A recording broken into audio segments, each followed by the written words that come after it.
they try to rob me, that's a homicide. Put that pistol right between their eyes and let it pass, that's a homicide.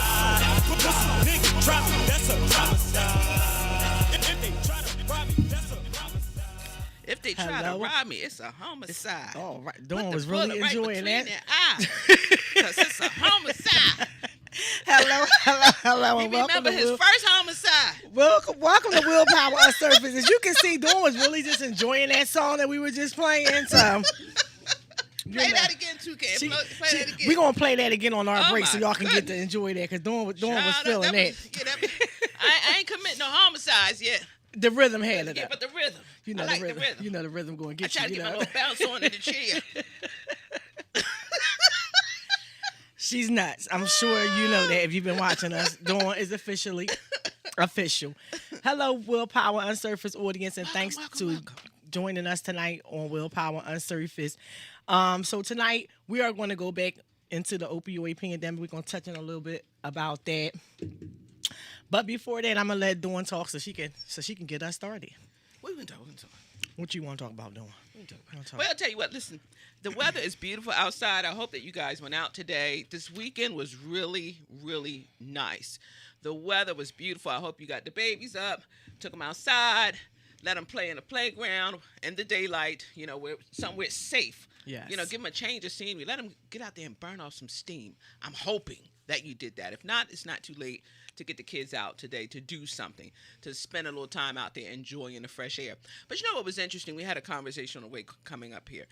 Our thoughts on the young man who was murdered outside the prison. You know, it's just very interesting to me that there are no cameras that caught anything and that the guard was not in the guard shack. You know, it's all of these different trains of thoughts about what happened, but you just got to let that marinate for a little bit. Right. So I don't know if it was him placing his location on social media, if that was the problem, or, you know, we can say that's part of the problem, but the root of the problem is the fact that there was no guard there. Right. And why was the arm up, in the up position? Now, as a person who frequent the prison, you know that there's a guard sitting there and you know, going right and coming. You know, if you're going to go in and when you come out, there's always a guard station there. How convenient was it that there was no guard there? I don't know. That was a little strange to me. The whole situation is just strange. I mean, it's a prison, so you would think that the outside would be surveillance exceptionally well. In the event that there was a prison break, you know, if someone's coming in or out the prison, they should have cameras all around. And technically, I don't even know why they can't see across the street, because where the bus stop is, you can see the jails from there. So I don't know why that there's not even enough cameras to even go all the way across the street like that. And another thing, why was he let out at 1 a.m.? That's another thing, because that's one thing I wanted to touch on. You know, a lot of times when these guys get bailed out of jail, you can go pay they bail early in the afternoon. And they won't get released until 12 or 1 o'clock in the morning.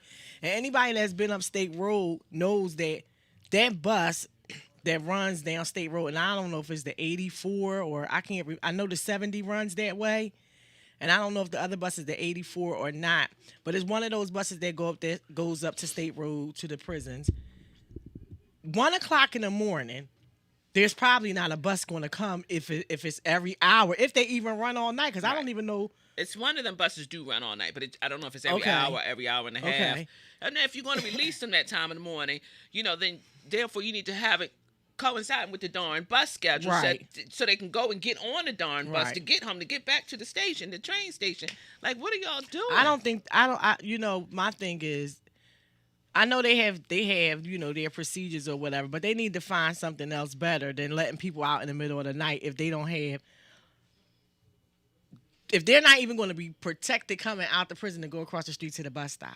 You know what I'm saying? Then 1 o'clock in the morning probably would not be a good time to release anybody from a prison on State Road where they're going to be standing on the corner.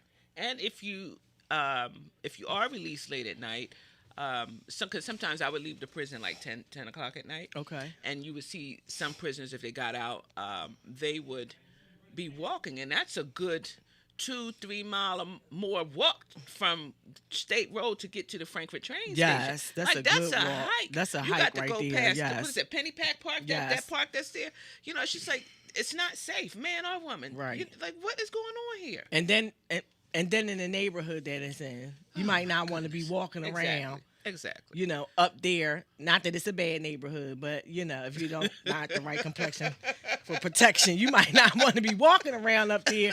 You know, might wind up 1 in the o'clock park. in the morning. You know what I'm saying? Because you might become a statistic. You know what I mean? So, I mean, I just think that, you know, he was 20 years old, and he just got shot outside the jail. I mean, it was so amazing to me when I heard it, like, outside the prison. And the first thing people want to say, well, he has 6 different charges. Okay, he has 6 charges, and what? So are you saying that because he had 6 charges and one of them was supposed to a get gun, shot. one was a gun violation, his life doesn't count because he committed a crime? No, his life counts just as well as your life and my life counts. Come on. Right. I hate when they bring that up. Like, I hate when something happens and then they go back into that person's past and they say, oh, well, he did X, Y, Z. Okay, it may have or it may not have anything to do with it. But in this case, he got bailed out. He's on his way he's waiting for someone to come pick him up, and he gets killed.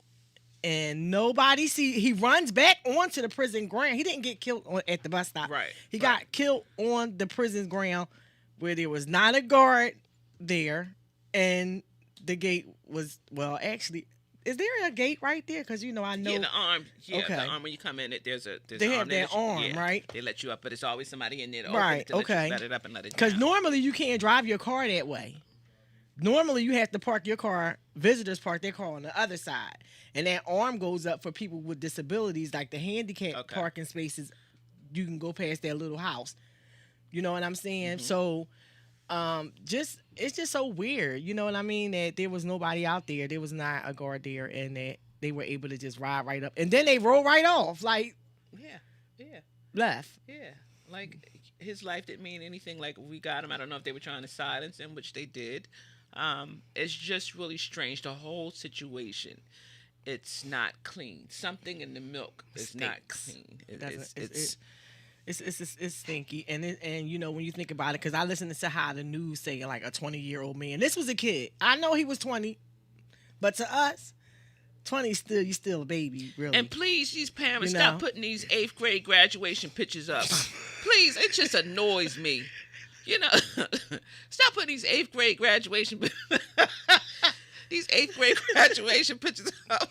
You know, like, he doesn't look like that. She doesn't look like that at the moment. You know, I'm quite sure that you could have found a picture, a more up-to-date picture, you know, of how they look.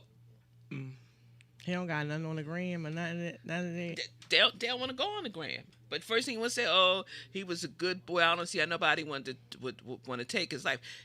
He did something. We just don't know what he did with that gun. We don't know. Right. We don't know. Right. So he was not. It wasn't. You don't understand why somebody would want to do that to him. Not justifying or trying to make excuses, but apparently It was something. it was something. And then he you know, did. and what you know, it's just so weird with all of these shootings going on in the city. Because it was an incident last week with my nephew, right? Okay. Now my nephew and his friends, they're not in the street like that. They are, you know, and they were dropping some young ladies off at a young lady's house, and a guy walked up to the side of the car and told them to get out. Now my nephew was driving my sister's car, and my nephew didn't get out. He pulled off, and the guy shot at the car, shot my sister's car window out. Now my nephew's friend had a license to carry, and he shot back, and they got away. Okay. And they said it looked like it was a homeless person. A person that walked up on them looked like a homeless person. They never seen him before. They have no idea who this person was, and he just walks up and shoots at them in his car. And police said luckily his friend had a license to carry. He was able to shoot back, and they were able to get away because they probably wouldn't have made it out. But my thing was, who was it?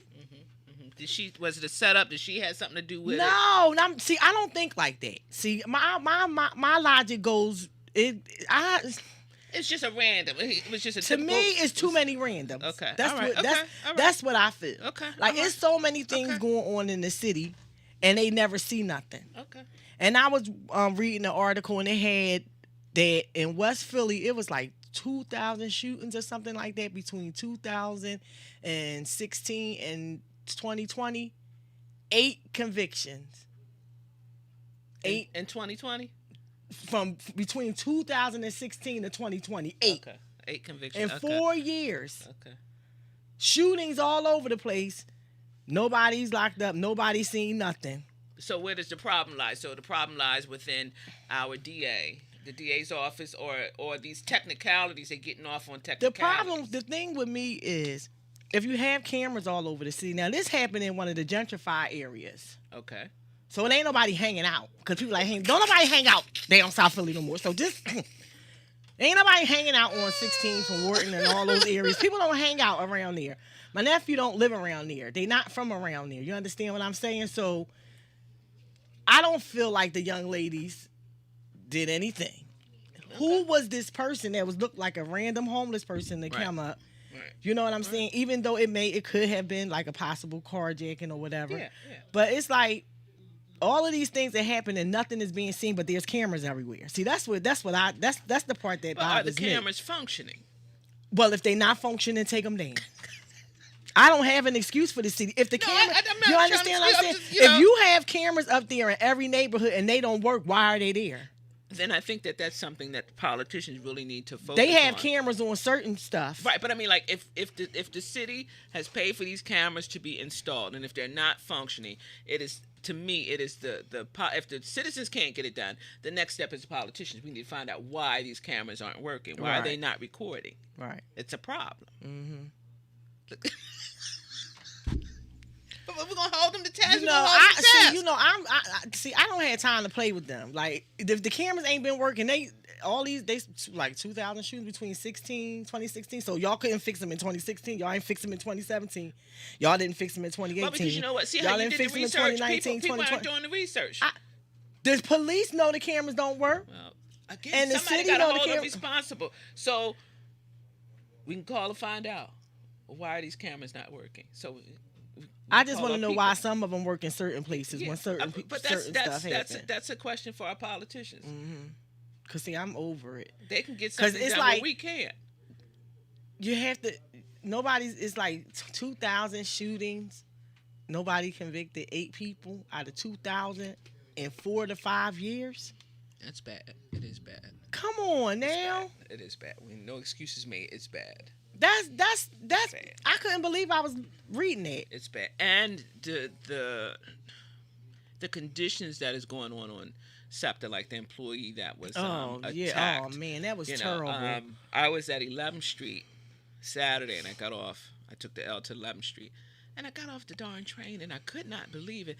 I'm getting off the elevator and there's a homeless person who's standing in front of the door. It's myself and an older lady. And we're trying to get off and I don't know what it was. It just walked in and the lady said, well, I'm not going to come down here at night.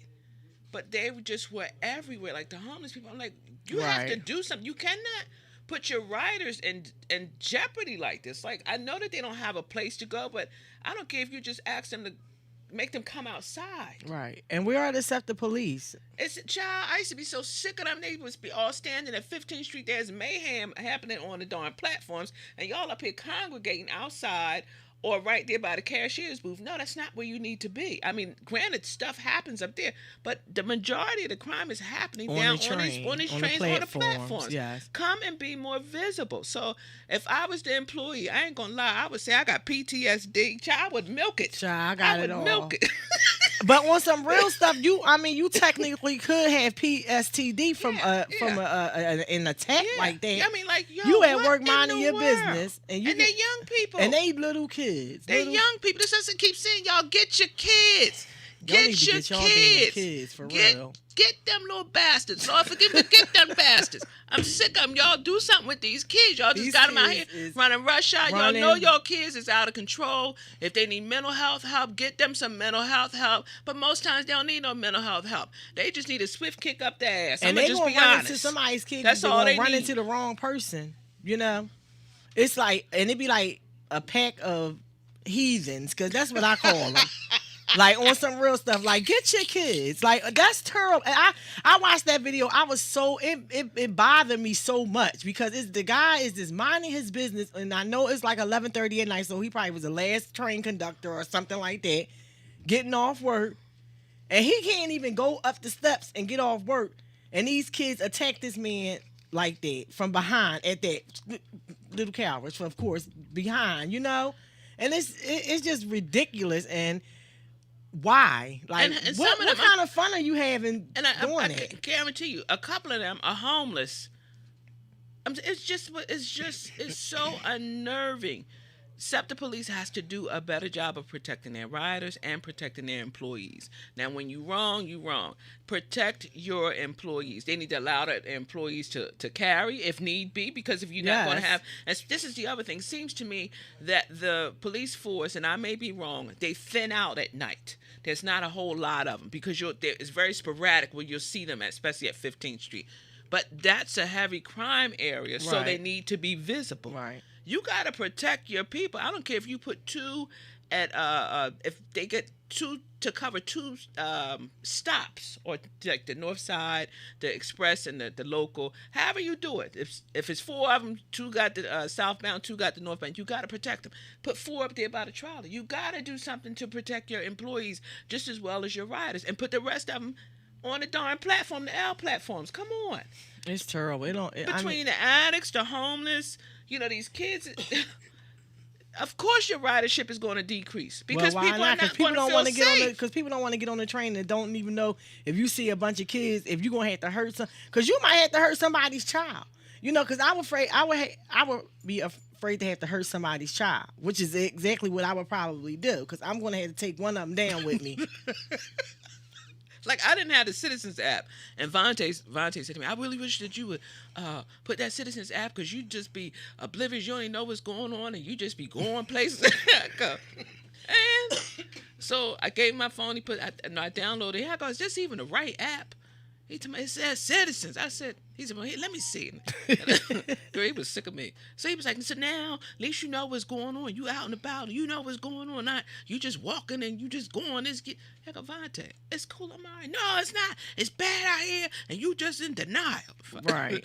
No. It's terrible. Like, it's a shame, because you know how I used to watch Good Times back in the day, and the old people in Good Times used to be like, they got to go in the house early. Why do I feel like that? Why do I feel like that? That was the 70s. You know what I'm saying? It's like 2021, and we still feel like we have to be prisoners in our homes at night. Or maybe in the daytime. They attack people in the daytime on the subways and stuff. And it's like, it's a shame, because you shouldn't be subjected to have to stay in, because these kids are out here out of control. Mm-hmm. You know what I mean? And again, it goes back to the solutions. Mm-hmm. What do we do with how do you stop it? Where does it start and how does it stop? And who are the kids? Because it's all of these, attacks going on, and who are the kids? Who are they? Where do they come from? Who's the parents? The parent is somebody, they living their best life. They're not paying attention. Again, you got to pay attention to your children. Well, the kids probably so bad, they probably just be like, see, that's what I'm saying. So you release a menace. This is what I keep saying. This is why I blame the parents, because you let the kids rush out and do whatever, and you thought it was cute when they were small. So now that little cute thing grew up. And now it's become a menace onto everybody, and you can't do anything with it. It won't listen to you. It won't do anything you say, and it's doing everything contrary to what you thought you taught them. What you thought. When in actuality, you didn't teach them anything, because everything that they did was okay. Right. No matter the behavior pattern. And the first laughing at shit, and all that stuff ain't stuff. Cute. You got to deal with it when they small. Yeah. That's the only way you're going to steer them in the right way. And I'm not saying beat the hell out of you. I'm not talking about that. But teach your child simply what's right, what's wrong, and what's wrong. Because my kids, I ain't going to say they was no angels, but I would fuck my kids up if they would go out and do some nonsense like that. Like, that's not acceptable behavior. Like, your kids have a moral compass. Yes. And then, I was on I was on a social media page, and this girl and we had this exchange, and she didn't know I was a female, and she just was like they doing this trashy stuff, and I like, yo, sis, what you doing? Right. What you doing? And she says, oh no, I could do it. I said, no. I said, guess what? At the end of the day, it's about the decisions and the choices that you make. Right. I said, and one thing, you got to go and do what your moral compass says. And after that, she didn't come back. She didn't say anything else. I said, so no matter what you do, you cannot justify the terms and conditions of your decisions. Right. So you go out here and you do something that you really shouldn't be doing, and you don't like the results, baby, you signed up for that, because that came with the terms and the decision for the decision you made, and you justifying it because you know it's wrong. Right. So this one guy, he DM'd me. He was like, yo, you read her the riot act. I was like, no, I wasn't disrespectful. I'm just calling you on your stuff. Only thing I want to do is challenge you to make you think. Right. So you go out here and get yourself hurt or killed or something like that. Like, yo, come on, sis, it ain't that Right. deep. And it's not that deep. Like, it's just sad. All of this is just sad because contrary to what some believe, I feel like we are in better times if people use better use of their time. You know what I'm saying? I mean, there's a lot of positive things going on out here in our communities.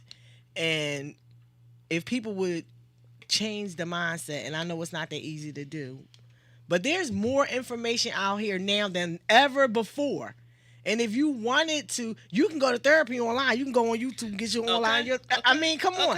If you need a little help, there's a lot of free stuff out there where at least you can get a little help and get pointed in the right direction. I love that Black Men Heal. That's for Black men who need some mental health services. Mm-hmm. And they have free counseling. And then some, they even offer it on a sliding scale. Okay. So to me, there's no excuse for you not to take advantage of it. And right. You aren't going to, you can do it online. You can go into the practice. And these are people who look like you. Right. Go with it. What's the problem? Right.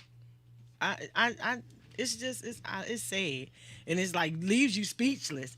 Because you want to say, oh, this is the solution, and these are things that have been going on for decades. You understand? But there is no one size fit all solution. So you got to come up with, and as you said, there's a lot of information today. There's a lot of solutions to get. We're all trying to get to a common goal. Right. It's not gonna. There's no one pathway to get to that common goal. But if you utilize those paths until we get there, if everybody take a different path, but for the betterment, we trying to go on an upswing. We going on a downswing. This is ridiculous. Yeah, it's ridiculous. I feel so bad for those who have babies and the fathers have been murdered. So again, and I said this before, that when we were kids, we were teenagers, we had the teenage parent epidemic. Right. So now you have a whole nother epidemic of children who are going to grow up without their fathers. Yes. And it's not even that the fathers are incarcerated or just don't want to be bothered. The fathers are deceased. Like, yo, come on.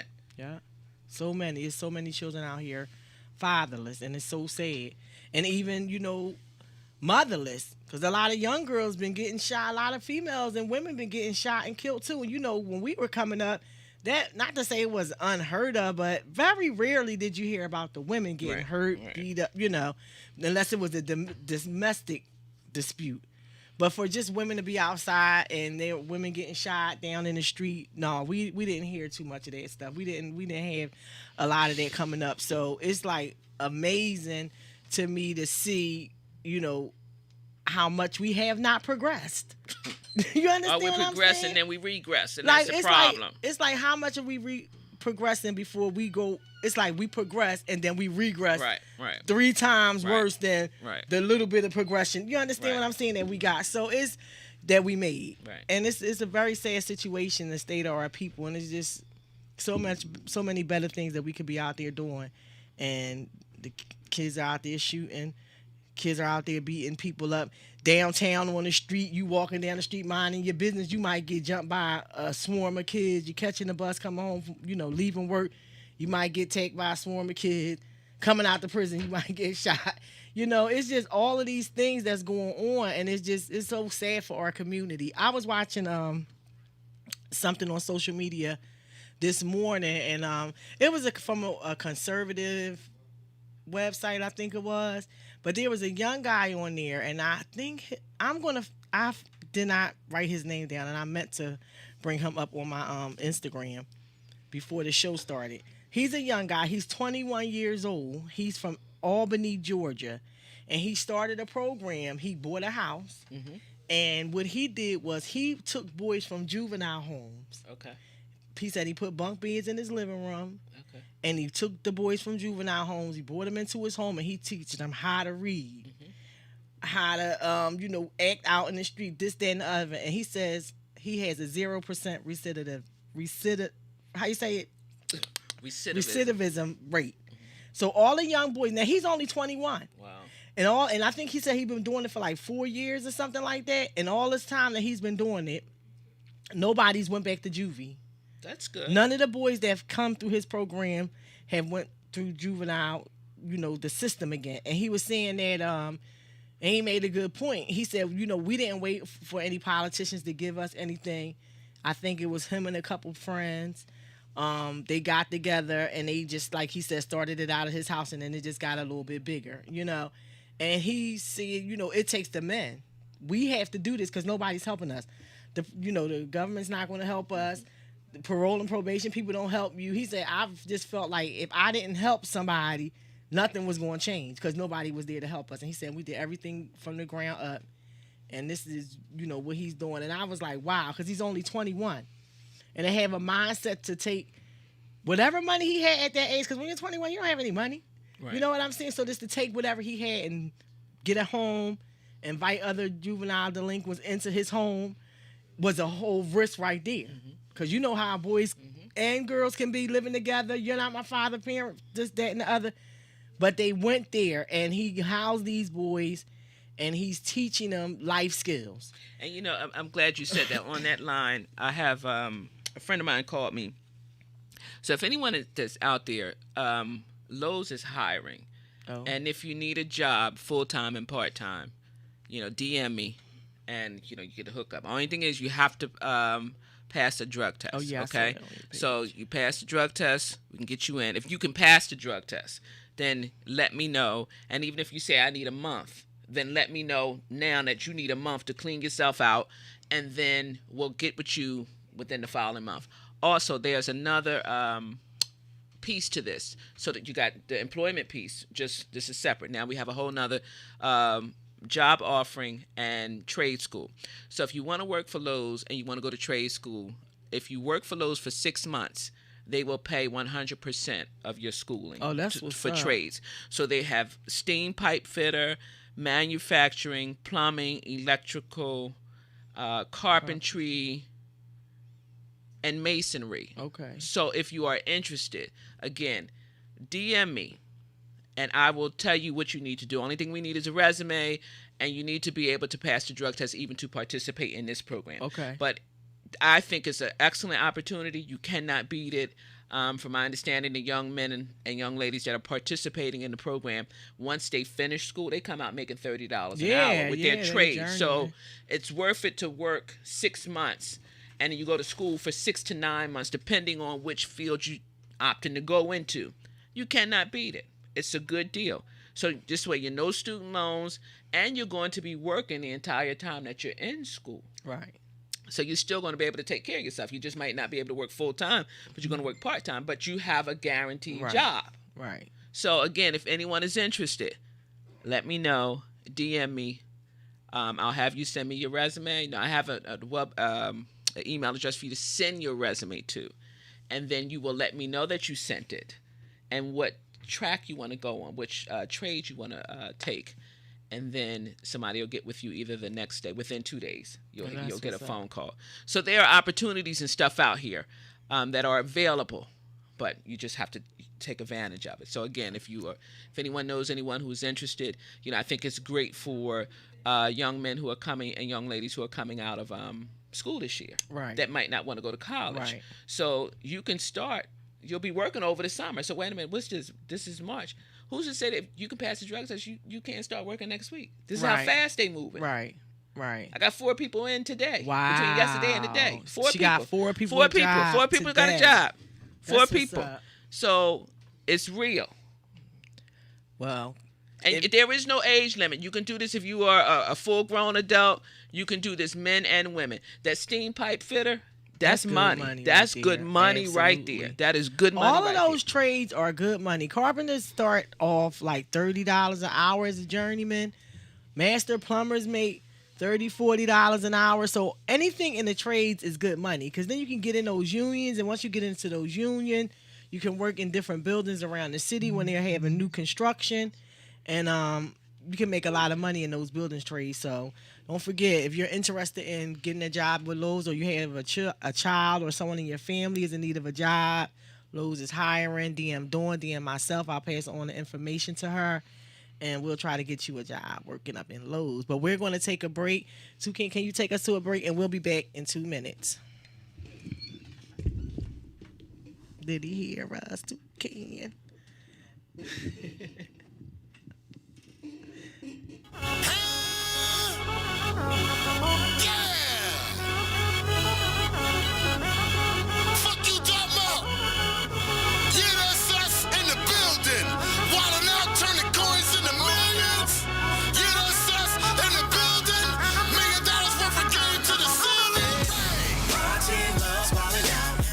Punch a nigga in they mouth with no apologies. My team loves ballin' out. We coming from the north and the south, now follow me. My team loves ballin' out. We quick to punch a nigga in they mouth with no apologies. Who we are?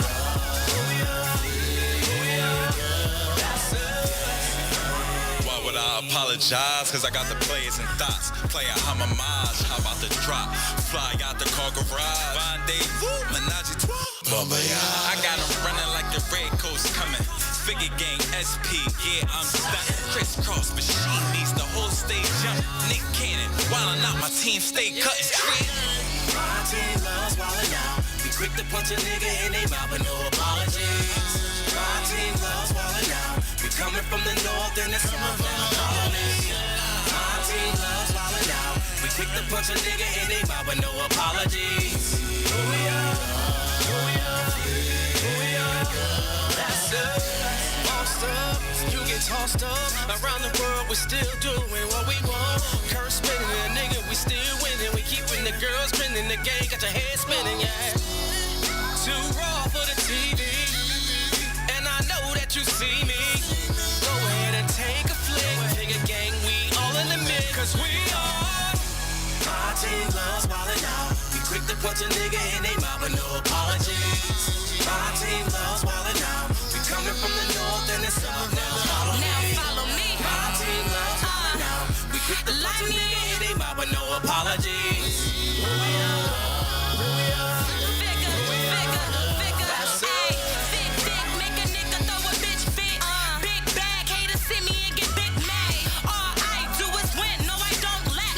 Real deep in the hood where you can find me at. Tryna feed my family, make these bitches can't stand me. But that is my motivation, I'ma make it to the Grammys. I'ma always rep that north side. I'm bustin' and they dick ride. If it ain't about that ride, but the mirror is strictly high and Let me start it off by saying, niggas can't touch me.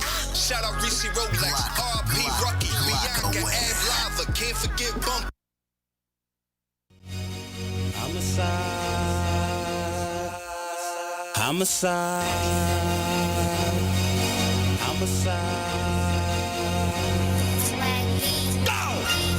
Pussy nigga try me, that's a homicide. If they try to rob me, that's a homicide. Put that pistol right between their eyes and let it bang, that's a homicide. Pussy nigga try me, that's a homicide. If they try to rob me, that's a homicide.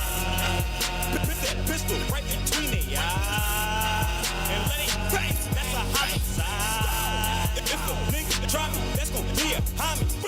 Line that nigga up with a Spanish mommy, bad, pretty face with a big body, bad. You wouldn't even think that my bitch plotting.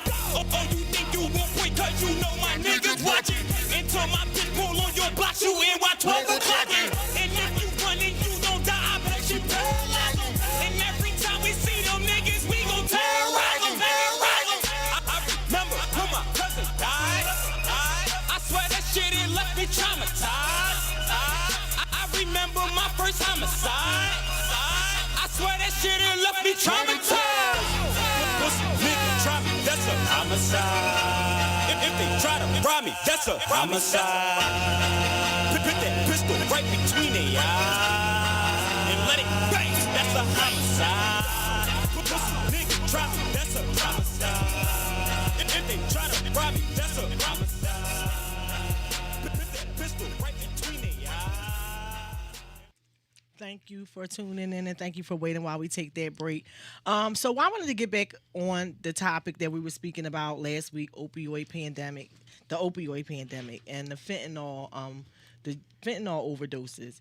And I was going through some things on my laptop, and it's amazing how you can just order fentanyl online. I can't get over that. Now I know That's a that mess. you have to go to the dark web, but there's a lot of people out there who know how to really maneuver in the dark web. What is the dark web? So Where the is it? dark web is like the black market of the web world. And you can go on the dark web and get all the things that you probably shouldn't be buying. But I mean, you understand what I'm how saying? do you find it? See, that's the way. I don't know. See, that's what I'm saying. You have to be one of those people who know how to get on the Okay. dark web. But I do know that the dark web exists.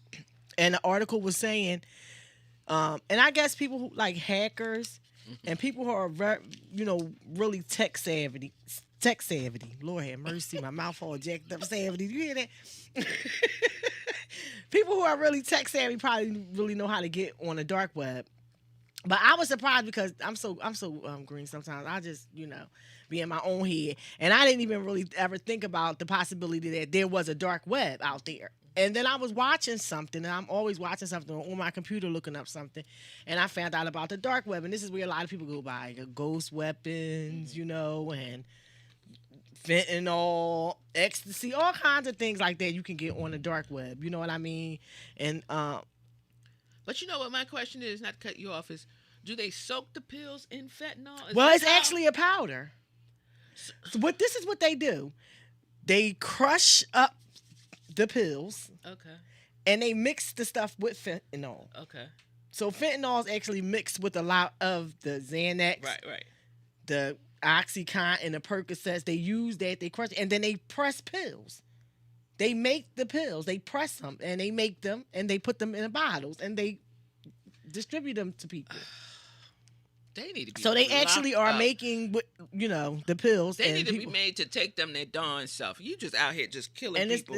and it's saying that fentanyl is 70 to 100% times more potent than morphine. See, this is why I don't have sympathy for some of these criminals, because that's what they are. Like you do that deliberately, trying to send somebody into an OD and send them into eternity, and they just wanted to get a good high. That's all. They just needed to be medicated for a minute. They better And smoke you- some weed. Sorry. Look, don't encourage people. And they done took this pill, and they call themselves taking it down because they want to, they want to be out for a little bit, and you didn't took them out. Like, yo, whoever you are. That's ridiculous. I mean, I swear, some people and it's like if you kill the people that you're supplying, that's not good business, is it? No. Is it? That's not good See, business. to me, because that's a murderer. That's you committing murder, Exactly. And that's premeditated. I just watched one. Here I go watching. I swear, I'm a bad. See, the thing is, I'm a good researcher, but I'm a bad writer downer. See, I research stuff and then I don't write everything down. But I was reading something on the internet where I don't know if it was upstate New York or upstate PA, but somebody died over a drug overdose, and they locked up the dealer. Good. The dealer went to jail Good. for the person, and not only that person, it was like 3 other people that they found out over like a period of time. They were all buying Delaware. They were all buying drugs from this guy, and over like 4 or 5 period of time, like 4 or 5 people died from fentanyl overdoses from the same person, and he went to jail for homicide for all of them. He should. For all of them. That's yes. murder. That's premeditated murder. You knew that stuff that you was mixing up wasn't right. You knew it wasn't right. So you, in your mind, you trying to, what is it? Are you on a revenge mission? Something isn't right upstairs. Why? See, the thing is, a lot of people were making money off of the Oxycontin, the Percocet, morphine pills, but with so many overdoses in the last few years, Now the manufacturers, the states and the government have been getting on a lot of these pharmaceutical companies, so they are manufacturing less. Right. But that doesn't mean the people out there that was making the money selling them want their money. So what they're doing is they're scrambling. They're not thinking. They never. I'm sure in their mind they're not thinking the person is going to die. I'm sure they're thinking we're going to ration this out right. But at the meantime, while they're paying pharmacists, people are dying on a daily basis. People are overdosing on a daily basis. They said in Erie County in upstate New York, where Buffalo is, they said they had a 49% increase in 2020 from 2019 in fentanyl overdoses. 49%. And that is a astronomical number from one year to the next of fentanyl overdoses. And they said a lot of it had to do with, of course, the pandemic, people being home, a lot of people depressed, and, whatever. But so... Look, you got to learn to eat ice cream and cake like Listen, me. you got to eat some ice cream and cake like me. Fuck it. When you get depressed, do what me and Dawn do and eat some ice cream and cake. We a little plump, yo, come on. but we all right. I went to the doctor today. I got on the scale. I was so mad. I said, this don't make no sense. I'm not getting on that no more. Oh, Lord Jesus, this is bad. But, I'm going to lose some of this. This, my fupa, I got to lose this. This here, right here.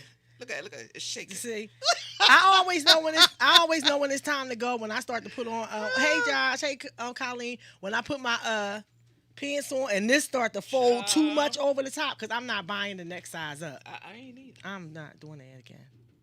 No, we're not going back to those days. Nope. So if you get a little depressed, just get you some ice cream and cake. Shit, that shit always make me happy. Shit. Don't worry about that stuff so much. Because, see, the problem is when we get in our heads. You know what I'm saying? We have to get out of our heads. I know everybody's a little depressed, but now it's spring. It was nice all weekend. Y'all got y'all stimulus check. Don't go out there getting high with your stimulus check. Can I borrow some money? Because I didn't get a stimulus go check. Go shop. You ain't getting none? I didn't get a stimulus check. Damn. I didn't. So, I'll get one eventually one day. But in the meantime, somebody want cash at me? I get you. I got you. But on a serious note, though, so much going on in our society. It's like murder, drugs, unemployment, joblessness or whatever, and it's sad. It's sad to see our people in these situations, especially when it looked like things was getting better. Because over the last 3 years, there had been a decrease. Before the pandemic, there was a decrease in drug use. There was a decrease in homicides. There was a decrease in overdoses. And now that the pandemic hit, people home more. A lot of domestic violence happened at home during this pandemic. More drug use at home. More child abuse. A lot of people are, kids who are home with parents who are going through whatever they're going through. Child abuse. So it's a lot of things going on in our city and in our country, period, across the board with our people. And just to see it is sad. But I just wanted to bring light to the situation, because we have to know what's going on in order for us to work on the things that need to be worked on. And in order for us to have solutions to the problems that are going on out there, we must discuss these problems and get them out there. A lot of people don't know that drug overdoses went up so much. And not just in Buffalo. Like, that county was 49%. And it was a town outside of Buffalo. But it was in the Buffalo, New York area. But in Pennsylvania, there was a increase of home overdoses, live overdoses where people survive, and also on overdose deaths in the Pennsylvania, there was an increase. So all across the country, in every state, no matter if it's the big city or the small towns, and especially small towns, because see, small towns, the death tolls are going to seem higher because the town is smaller. Right. So if you have a small town and you got 5,000 people and 200 people die of an overdose, that's a lot of people. Yeah. You know what I mean? because they said 81,000 people died in the last year of overdose from fentanyl overdoses. Not just the pills, the fentanyl. And most of the overdoses are coming from drugs that are mixed with fentanyl. So this is, a big problem in our community. And I just wanted to speak on it so that if you have family out there, friends out there that are using pills, that are taking a lot of pills, maybe you can't stop them. But maybe you might want to give them some statistics. You know what I mean? Maybe you might want to let them know. And I know even though they see people overdosing, but some people will respond to some information that they don't know is going on. You understand what I'm saying? Some people is green. You know what I mean? So, it's real sad. And like I said, because it touched me personally so much. It was something that I was on my heart that felt like I wanted to talk about on the show, because it's our children. We lose our children through this, and a lot of these young girls are dying. They have kids. They're dying, fentanyl overdose. A lot of their children are finding their mothers like this, overdosed. And now it's left up to the family to take care of somebody's child who was out there using, who lost a parent. It's so sad. A lot of kids are going to go into the foster care system because they lost a parent to overdose, overdosing. And I think that we as a people in a whole could support our people more. A lot of times people get, like with my own daughter, like I said, I would never give up on her. I wasn't going to never stop pushing her to get clean, ever. I don't care how long it would have took me to get it through her head. You understand? I know sometimes that don't work, but sometimes it does. But you just gotta try. You gotta keep trying until you can get a dent. You know what I mean? And luckily for me, my daughter was tired herself and was tired of hearing me and her children seeing her this way. And she went into recovery, and she's doing great, as you can see from last week. But, don't give up on your children if they are out there, especially if they have potential. If you know your child is out there using, or a family member, and they have potential and they are built for greater things and you know it, give them a few kind words, encourage them, help them out. Push them in the right direction. And even if your child is a menace, do not give up. I hate to keep calling them a menace. But if they're out here wreaking chaos and havoc and stuff, don't give up on your child. You pray for them and you try to talk to them when you can. Yes. When they're open to having a conversation. If they could just come in your house and sit down, then that's 9 times out of 10. They're tired, and that's the time to talk to them. Right. So you think that they aren't listening, but I promise you that they are listening. And eventually they'll turn the corner. But if you act like you don't care, then they're going to wild out even more, because a lot of times it's a cry to get your attention because they want something. They need something from you that you have not been giving them. Right. And whether it's attention, whether it's some love, whether it's some peace, because some people just come in your presence and just sit down because you're peaceful. Exactly. So they need to come and draw from you, and you got to allow them to draw from you, and without cussing them out and fussing them out. Sometimes you say a lot more with your mouth closed. Yes. Just be quiet. Absolutely. Just be quiet, and then at the right time speak. As someone had said to me, like when I used to fuss at my son all the time, he said, you talk at him instead of talking to him. Right. And I said, what? I ain't trying to hear that. I'm so goddamn mother. I ain't trying to hear that. And here I go. I do talk to him. He says, you talk at him. You don't talk to him. Try talking to him. So finally, it sunk, and I was like, all right. He left, and I had to sit down and think about it. I was like, all right, whatever. And then it made sense. Like, I was like, all right, I'm gonna shut up. I'm not, I'm not, because I'm gonna bust him in his head in a minute. I'm that kind of mom. And I will bust him in his head. Trust me, he'll tell you. But I plays no games. But then finally, that's why I said I have to let him come to me. So when he comes to me, I know that's my opportunity to talk to him. Because if I'm just talking and I'm just blah, blah, blah, he ain't paying a child in one ear and out the other. He be like, oh, here you go again. Yeah, okay, well, you going to get this. Right. You're going to listen or I'm going to bust you in your head. Right. You got a decision to make, okay? So now you get it peacefully or violently, which way you want. Okay, you tell me. So, now he'll come, and when he come and stand at my door, that's how I know he wouldn't talk. He just come and he'll stand, and I say, what? He said nothing. I said, what's on your mind?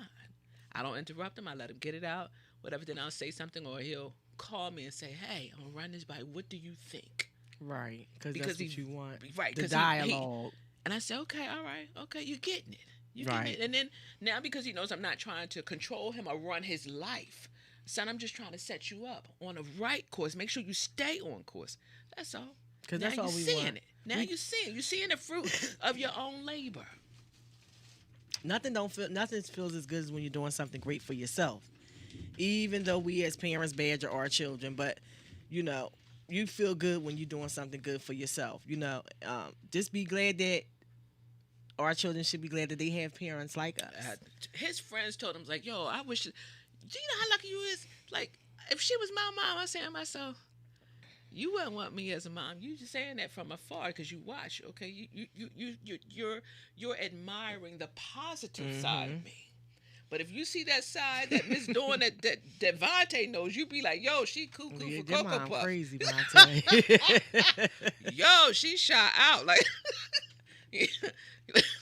like no, you She stay is over there with, you know, crazy. you stay on over there with your 2-parent home. Go on. But you always gotta have, when you're raising children, you gotta have like a little bit of crazy. Because kids take advantage if you don't have the little bit of crazy in you. So that's the part that after you finish playing, then you snap out. That's the part they really listen to sometimes. You got some kids that you ain't got to snap out on, but for the average kids, especially by the time they get to puberty, teenager, you're gonna have to show your crazy. Like, yo, she is. You had to show it. She ain't rap tight. See, that's it. Yes, you are. Because if you wasn't rap tight, you would run around, let him go out there and do whatever he wanted to do. She don't pull no punches. Child, be like, wait a minute, let me put my sneakers on. See, that's how you got to do it. Let me put my sneakers on. Got to fight you like you somebody out in the street. I got to beat your ass. Now, like you stole something. Let me get my, because I be pulling out sticks and everything. Brooms and stuff. So you say, I got something for you. Hold on. That's where's my grandmother used to say, hold on, I got something for you. Wait, 1 second. This gonna hurt me more than it hurt you. I never wanted to hit you with this stick. Child. But all in all, like, you know, we are blessed for real. I mean, even though I know both of our children been through some things, it could be far worse. You know what I mean? And we're just blessed. And that's why we share our information with our audience, because there's a bright side to everything. You just have to find your bright side. Help someone else. That's how I always feel good. I always feel good when I'm doing something for someone else. Now, don't call me asking me for nothing. I'm just saying, I like to give people... I ain't got no money and no, shit. like my oldest nephew, he I had been talking to him about how to handle his money for years. And before he moved back down south, he had come by the house. And I was talking to him and I said, like, where are you financially? And he was like, huh? I said, you know, this is a conversation we have every time I see you. And he said, yeah, I know, I'm doing. He said, I can do better. I said, okay, so what can you do better? And we talked about it, and I said, okay. I said, and I've always encouraged you to do X, Y, and Z. I said, see, you thought I was mean as hell. Because he told, I said, she is so mean. I said, no, I tried to guide you. So my neighbor a few doors over, she was listening. And she said to me, she said, I hope he listens. He said, no, I'm going to listen. I said, okay, if you don't, that's on you. You 30 years old, you don't have no children. You have no children. You should be sad. Right. So like, I said, you wouldn't listen because in your mind you wanted to do what everybody else was doing. The same way I did my son. Like, yo, put your little love away. Put some money. You don't have no babies. Thank God. Right. No children. You cool. You got a car, got a place. Like, yo, come on, son. Come on, I'm gonna have a conversation with you. Somebody else might not have. Right. With you. So now he listened. He said, no, what you're saying makes plenty of sense. I said, okay, call me if you need me. Right. See? Call me Because he got you to be able to help him with his finances, you know, and that's important too. Because, like I was saying with the young man who opened up his home to the young guys that was getting out of juvie, he teaches them about credit. He teaches them about how to pay bills and stuff like that. You know, life skills. We used to have home economics. Home economics, they used to teach. Now, I can remember, I don't know about other schools, but I know when I had home economics when I was in junior high school, they chose us how to write checks. And, you know, how to make like a shopping list and do a budget. You know what I mean? And those things were essential for life. You never realize how much you needed the home economics until they took that stuff out of schools. And then when they took that stuff out of schools, all the little bit of financial literacy that we were getting from that class, they went away. They didn't talk too much about credit, but they did tell us about writing checks and how to budget, and if you had to pay bills, and they taught you how to bake cakes and pies, and how to sew, But think about it. We have come so far away from that stuff that if things were to happen and we needed to know these things, or just say, for instance, the young man was seeing how they were teaching them how to hunt and do things. What if it come a time that we need to do stuff like that? Like back in the day, my grandfather and them, they knew how to hunt, skin animals, fish. If something was to happen and we couldn't go to no supermarkets, there's gonna be a lot of people in these cities running around eating people because they don't know. It's gonna be like some zombie stuff going on, because we really have gotten so far away from the things that our ancestors knew. Even when it comes down to just planting some vegetables in the backyard. My grandmother lived in West Philly. She grew collard greens, peas, and all of that kind of stuff. Her backyard wasn't that big, but she still grew stuff back there, So I was fortunate enough to be around that. But when it comes to our people, we don't know none of that stuff, And those are other things that our children are lacking. And, if you have a nonprofit organization and you're teaching gardening, because of the whole vegan wave now, if you're doing that one pot, how to grow things at home, right. With little space, let us know. We'd love to have you, to invite you on to come on and talk about your stuff. And we need to get back to self-sufficiency using with our food. So we need to learn how to grow food and herbs and stuff like that. So if that's your niche, then call us. DM us, and we would love to have you to come on in and talk about that. And if you hunt, I think hunting is important now. Yeah, if you hunt, would you be willing because to take some children? Yeah, because you know why? Even fishing, those things are life-sustaining skills that people should be able to have. People running around shooting, hunting people in the street. What if you really need to hunt something to eat? You know what I'm saying? My brother Seriously. said to my son, he gonna take him fishing with him, and he said, Vontae said, okay, well, I'll get up about 9 o'clock, like in the morning. What? Wait. My brother said, no, we going to leave like 2 a.m. Vontae said, oh, no, that ain't for me. The fish be out that time in the morning. It's fish out at 2 o'clock. Just because my grandfather knew when they deep sea fish, he always would leave like 2 o'clock in the morning. They always Vontae said, that ain't for me. I catch you another time. That ain't happening. Vontae, the fish don't like the sun, baby. The fish don't like the sun. They don't like to come up to the water, to the surface when the sun is shining. So you got to go early in the morning. Early bird catches the worm. But I would like to thank everyone for joining us tonight on WillPower UnSurfaced. We're going to be turning this over to the Tunnel Bangers. Well, before they come, I just want to get this reminder again. Lowe's is hiring. If you need a job, DM me. Full-time and part-time, all locations across the country. If you are interested in a trade and having a job, working for Lowe's, you work for 6 months, Lowe's will pay 100% of your tuition at the Philadelphia Institute of Technology. I think that's what it's called. Yeah, on Girard Avenue. I think it's on Girard Avenue. But they will pay 100% of your tuition for you to take up a trade. So, again, if you're interested, DM me. We got 4 people in between last night and today. Okay, so 4 people. So, DM me. We're just trying to make you available, make you aware of what's out here. And there are opportunities for you. You just have to take advantage of them. The only condition is you have to pass a drug test. You have to pass the again, drug DM test. me. So if you're on my live feed, and you don't have Dawn's info, inbox me. I will transfer that information over to Dawn for the Lowe's information. And once again, thank you for watching WillPower UnSurfaced, and tune in for the Tunnel Bangers. Thank you.